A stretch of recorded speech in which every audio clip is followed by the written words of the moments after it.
الذين آمنوا وعملوا الصالحات فلهم جنات المأوى نزلا بما كانوا يعملون.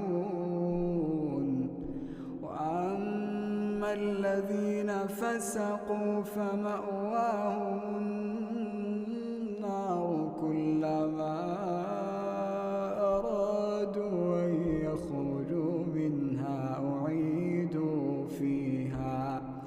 وأما الذين فسقوا فمأواهم النار كلما